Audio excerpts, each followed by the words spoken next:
It's the same thing. It's the same thing as these chicks, random chick dropping their drawers on you, and all of a sudden, you look at OnlyFans videos on Instagram, and that they get paid from Instagram, and that feeds into OnlyFans. They get paid from Instagram or Instagram. Okay, no, yeah, but I mean, via that means I'm a little ignorant with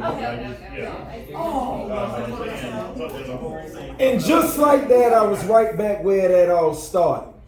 You started? On the corner of 35th Avenue and 19th Street in Westwood Park, living back at my late grandmother Addie's house. Sitting in the very same tough place that taught me how to persevere through anything, showing me how putting in years of hard work could truly pay off. But equally the same place that taught me how in a blink of an eye you could lose it all, facing 24 of the darkest hours I've are glad to face alive just after losing it all. I remember it like it was just yesterday. It was in the late summer of 2002 when I was less than removed from a much different lifestyle than the one I was accustomed to growing up in the Fort Lauderdale city limits of Broward County. Where the day-to-day wake-up calls and reminders for me were having to listen to the police sirens race by on their way to save somebody. On their way to investigate another lifeless body and surprisingly discarded in my beautiful coastline city by somebody were finally replaced. By the sweet sounds of the birds chirping outside of my windowsill as my new alarm clock ringing off in the early mornings. Warning me that it was time to rise and shine and get it together because see, Coach Herm Edwards, he didn't tolerate his players being late for practice. You see, even the slightest bit of tardy seconds can get you heavy fines snatched up out of your check. And Lord knows I don't want any of that. Damn, I remember those good old days short-lived when I used to be a Chicago Bear and a New York Jet. Well, the more problems due to the more money lifestyle that Notorious Big he so artistically spoke about in that classic Life After Death album were much more preferred than allowed. Stressing like an honorable soldier who mistakenly dishonorably discharged after serving his and or her country for so many years in battle. I sacrificed over 15 years of my life just so my family could have a better life. I successfully made it through my neighborhood confines alive and accepted that full scholarship ride to become a mighty person of the Missouri Western State College and University. A 5-year investment that ultimately catapulted me into a once-in-a-lifetime opportunity that less than 1% of all humanity would ever have an opportunity of experiencing in a lifetime. To be so easily shipped back to my hometown like a FedEx package that was sent to the wrong address in the first place. All because of a mistake that started from a misunderstanding between Chad Pennington and I. It had to be a mistake. They had me sitting back at my late grandmother Hattie's living room like a real Tom Hanks castaway, on the verge of being broken to the point where hopes don't have a chance of being rescued from misery's company, praying on someone or somebody to please save me. Just like the NBA did for Derrick Rose when they described that powerful Powerade commercial with that powerful Tupac narration playing in the background that described everybody in this room to across the globe, and it said that we are all just a kid from somewhere. Who in one way or another discovered that Winston Churchill was absolutely right when he said that success is not final. Failure is not fatal. It is the courage that counts to keep going. Like when Michael Jordan, he was cut from his team when he was 16, but he kept going. Or when Oprah Winfrey, she was told by so many people she would never make it to TV, but she kept going. What about this incredible story about the Fort Lauderdale kid, I don't know, who's incredible wrong with a pig skin and came to an abrupt end? It's amazing what happened to him when he chose to pick that pen and pad back up and he put his pain down in that poetry. Regardless how adversity corners your life story, you never give up on the rest of your life. You keep going and you watch what happens and you keep going. But y'all say we keep going. Make a round of applause for the stage. I know y'all can do that. Ladies and gentlemen, I'm South Florida's very own Mr. Flo Flea himself, QuickThePoet. It is a pleasure and an honor to exist with you all. All I ask that you all do is enjoy yourselves, be kind, be peaceful, enjoy the poetry and the spoken word, the truth, the honesty of it all, and really, really appreciate the essence of just being alive together. My mother passed away early this year, January 15, 2021. And it's one of the most challenging passings that I've ever had to deal with in my life, without a doubt. My life has been different since then. And all these years and these, I guess, 3 or 4 decades that I've been on the planet, I've never experienced life in a window mentally in the case of where I am right now. When I was a kid, I told my mom I was going to the NFL. My mama's focus was, if I need you to get your education, I can care less about that football. The football was great and all. You're a tremendous athlete, but it's what's in your head gonna take you somewhere. And I'm glad I listened to it.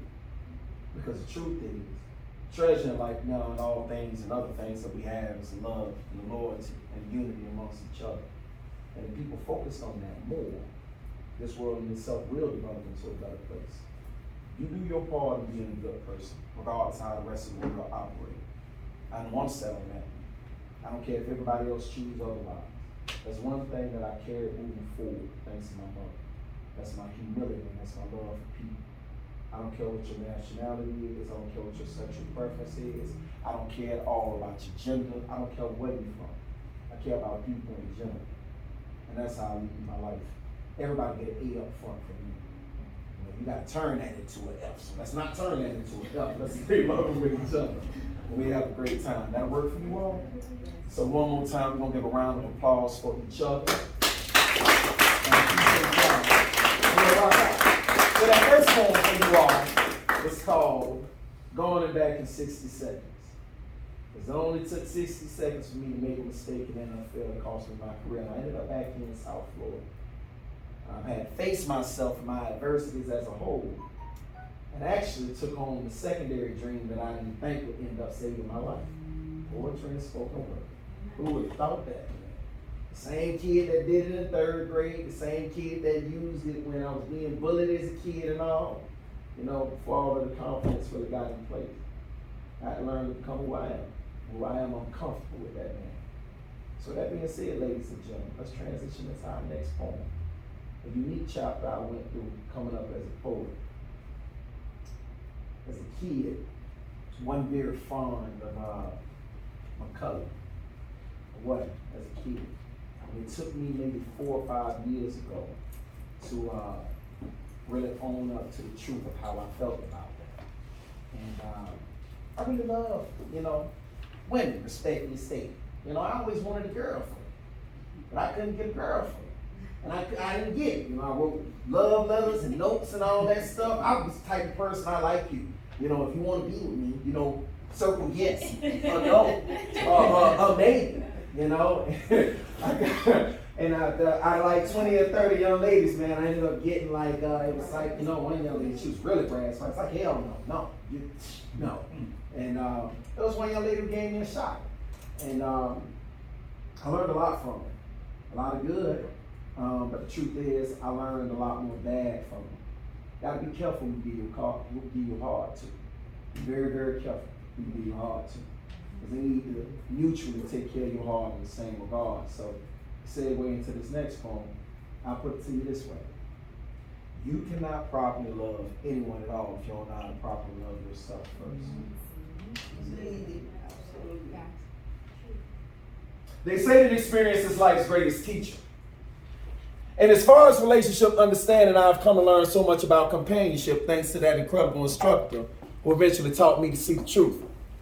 As I know for a fact, there would surely be no forever queen bee and I if it weren't for all of the previous truth and lie, trial and tribulation wars that in one period of time plagued our lives like a rare form of monogamy, terminal cancer before discovering the priceless living treasure of her. I remember back in the day when I finally got over my girl's icky stage and became an unknown Mr. Love Hall, writing love letters and poems, just like Darius did. Right before Love Jones became an instant classic and hit back in '97. You see, just like him. I had so much love to give, but I couldn't understand or fathom for the life of me why I couldn't find a solid girlfriend to save my life. I was told I was too dark, too skinny, showed love way too much too early, and being too damn funny was a sign of weakness that would get me nowhere at all in life. And for I needed to change my overly humble and loving ways and wanted to find a solid girlfriend, more or less a future wife. So in my 9th grade spring and summer, I had the gym extremely hard, like made a few good and bad personality and attitude adjustments. And like an addict with a bad love for a bad habit, I became heavily addicted to riding emotional roller coasters. I incorrectly discovered from the misguidance and teachings of an ex-lover that you should expect your significant other to eventually mess you over regardless of how much you love them. You should always be prepared to play chess with valuable rules. So after an unannounced visit to that ex-lover's apartment, I uncovered that all of the accusations and rumors were facts about having another boyfriend, and that messy breakup left my heart split and broken. It shouldn't surprise anyone at all. It's a beautiful establishment why that quotes every action causes a reaction. It makes so much sense. Quite a few hearts were unintentionally broken on that long road of recovery due to the cause and effects of my interactions with the ex-lover.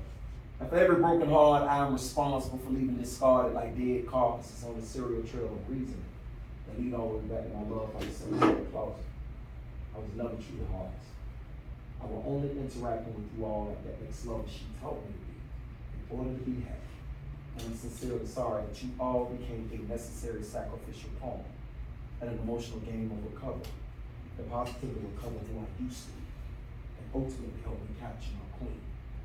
After my last experience prior to Queen Bee, when I found myself fighting to survive the lady's mental injury suffer from what you get when you choose to boomerang through an emotional roller coaster of women like a Marcus, playing around with a bunch of Christians, Yvonne's, and Japanese, in search of an Angela. That's when I finally took an honest look in the mirror and accepted the fact that people can only do to you what you allow them to do to you. And hurt people, they don't have to hurt people in order to heal. And from that very moment is when my full emotional recovery began. The moment that you discover that your relationship and interaction with anyone has gone from that feeling of life invigoration to that very enduring realization that loving and interacting with that person, it ain't nothing healthy. It's time for you to get off that ride. It was never a question that you can't.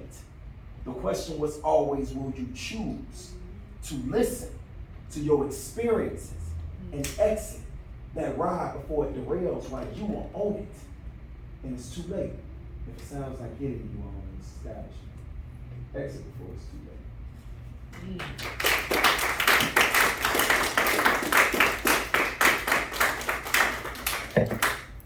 So I go through my challenges with this young lady, and you all get a unique opportunity because nobody ever knew about this. It's about to be public now. I'm gonna say it was maybe 3 years ago, you know, because I took a lot of young ladies through challenges, trial and tribulation. I had a chance to sit down with that ex-girlfriend from high school. Downtown Hollywood. We had an honest friend-to-friend discussion, you know, because we're grown people now. But I was still carrying a certain energy with me moving forward. Because what you got to be careful of is in any relationship that you're in, make sure that you filter yourself deep enough to get out all of that old baggage. What you dealt with who from before is not the current person's fault. If they hit certain triggers and you haven't filtered that from yourself, they're going to catch that same steam that you were going through from before. You know, you want to avoid that. The only way you're going to be able to grow with somebody else, you got to elevate from it. And it was actually a conversation that I asked her for. And they say men don't do a lot of these things, and that's a lie. I'm different breed in that regard. You know, different from these kings, and now I'm emotional. You know, so then we got to sit down. I need to know. You know, I need to be able to move forward with my life. You know, and it was a critical point for me too because I was going through challenges and stuff like that. Just in general, in a general sense of relationships.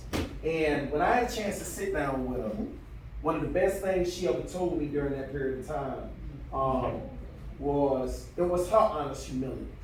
And she said one of the worst mistakes she ever made when she was younger was letting me go. It brought me to tears. And I'm talking about I'm in a space as a married man, not that I want to be with her, but to know in that space that I had gone through all these challenges with these other women after her. And I was doing that because she taught me that. She was hurting me left and right, but I'm fighting to stay with her, doing everything that I can, trying to hang on. It didn't matter. I go there, I see a boyfriend. Everything I'm telling y'all is a true story. And she said it was one of the worst mistakes she ever made. Because she said the same man that you are now, you were the same young individual, but you just weren't sharpened like this. And if I knew I had this, I would have never let you go, man. Your wife is lucky, you know. And we sat there, man, and we laughed, you know, and we went our separate ways as friends. You know, I got in my car that night, and it made me really appreciate the next point, you know, to the devil. And it'll definitely explain itself about when you really find that center of gravity of love. You have to really, really set it down to that specific diamond that's just perfect for you. Appreciate it. Lose that damn diamond, that expensive diamond, your life, you're going to regret it the rest of your day. So with that being said, let's let the poem do the talking. A while back, I came across an old Chinese proverb and quote what someone wrote. That a diamond with a flaw was worth more than a pebble without imperfections. And you know, reading that, it triggered one heck of a rewind and reflection in the back of my mind with that powerful message that forced me to never be able to forget it. Because it helped me remember the many summers before the fall of a new September when I was left in that undeserving and to be continued lack of a good or healthy relationship position. Angry and rebellious at all else because of my past involvements with a selected few women who left me so confused and unamused with the childish, immature games and the silly, avoidable predicaments. There's so many women consistently mentioned in different conversations about no good men and their no good intentions. But what about that hidden big group of women out there across the globe who too have no good intentions? Just like those selected few that I've run into in my past so many moons ago that have tampered with or altered my most honest form as a man, altering my male image, who were never any good to be in a committed relationship, and they could have easily told me from day one that they only wanted me to serve as some form of jump off or a man that could serve in the side cat's role, and at least giving me the option to play along or move on with my life instead of stringing me along. Having enough decency and respect to do what like all of these strong queens in this room would beg and ask for. Either treat me right or let me go. Have enough decency and respect to do something like us gentlemen and kings in the room will beg and ask for. Mentally, put me in a kneel down position and give me that proper gladiator, king, queen, or noble warrior's preferred finish. Unlike what was done with that Braveheart cat that Mel Gibson played in The Root of Truth to an Oscar award-winning finish. When he screamed out at the top of his lungs just before the finishing credits came on and it ended, and they finalized their torturous actions against him before ultimately killing him. Most people don't know that that man was screaming out freedom. You see, ladies and gentlemen, all I was looking for was a good and perfect woman that would give a good and perfect man like myself the unthinkable freedom. A way of life where she offered me more enough reason why I never want to leave her, and I offer her more enough reason where she never wants or need to leave me. Where we both just avoid the Lord's temptation of being unfaithful to each other and focus on keeping each other happy in that happily ever after state of mind. Freeing each other from that aggravating mental burden of always having to worry about how we should treat each other. Because all of the past issues that we've gone through with one another, either one of our past ex-lovers causing either one of us to come up with sinister, eventual ways in why we should disrespect them or hurt each other. Whether both of us could be the modern-day Romeo and Juliet, where not even death would have a chance of doing us part. And the love and loyalty between us would be our soul time bond. And that perfect and perfect woman with flaws and all be all the woman I want and all the woman I need. And I don't caring any less about any of these other pretty perfect couples out there across the Lord's 7 seas. So Lord, can I just finally please fall on the right side of that old Chinese proverb and quote what someone wrote. That a diamond with a flaw is worth more than a pebble without imperfections. I was told that patience is a virtue. So let me tell you all. I personally found the beauty and benefit of what waiting on the perfect and perfect diamond can get you.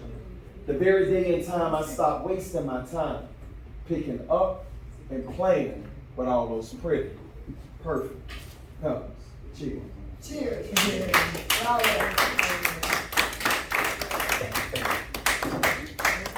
So as I had an opportunity to move forward with the missus, before I go into this closing and last piece, I want to tell you all have been absolutely amazing. You all have been absolutely incredible.